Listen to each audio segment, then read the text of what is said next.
রাঙ্গার পাতা ফাঁদে পা দিয়ে প্রমাণ সহ বৃন্দার চক্রান্ত ফাঁস করলো রাঙ্গার দাদা।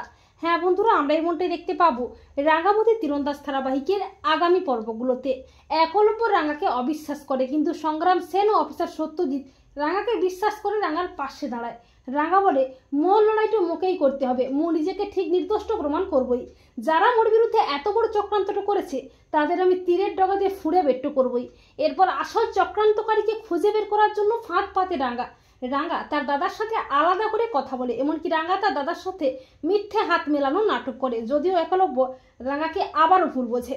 কিন্তু অফিসার সত্যজিৎ বেশ বুঝতে পারে আসল চক্রান্তকারীকে সামনে আনার জন্যই রাঙ্গা এসব করছে। রাঙ্গা তার দাদাকে বলে, সত্যিটা বল দাদা, কে তোকে কাজে লাগাচ্ছে? কার কথাতে তুই আমাকে ফাঁসাচ্ছিস? সত্যিটা যদি না বলিস সে কিন্তু তোকেও ফাঁসাবে, আর তখন তোকে সারাটা জীবন এই গারদটার মধ্যে থাকতে হবে। আর রাঙ্গার দাদাও রাঙ্গার পাতা ফাঁদে পা দিয়ে সত্যিটা স্বীকার করে, এমনকি বৃন্দার চক্রান্ত সবটা জানিয়ে দেয়। রাঙ্গার দাদা বলে, তোর বড় যা মানে বসু বাড়ির বড় বউ বৃন্দাবসী আমাকে টাকা দিয়ে তোর বিরুদ্ধে ষড়যন্ত্র করেছে, এমনকি বিস্ফোরকের জিনিসগুলো একজন লোককে দিয়ে আমাদের কাছ থেকে আনিয়ে তোর ঘরের মধ্যে লুকিয়ে রেখে দিয়েছে। আর রাঙ্গার দাদা যখন নিজের মুখে সমস্ত চক্রান্ত স্বীকার করছে, তখন রাঙ্গার প্ল্যান মতো অফিসার সত্যজিৎ সবটা ফোনে রেকর্ড করে নেয়।